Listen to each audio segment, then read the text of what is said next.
Hi, I'm Lisa Alexander, and I'm the creator of the Alexander Method of Vibrational Sound and Energy Therapy and Vibrational Sound and Body Therapy.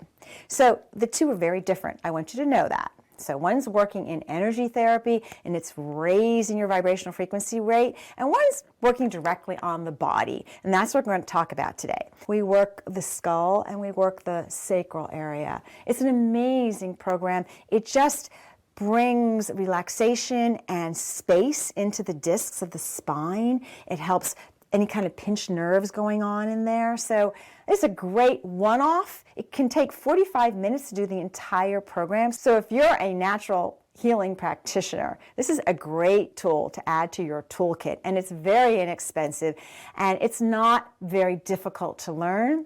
So please, add more tools to your toolkit. This world needs us natural healers.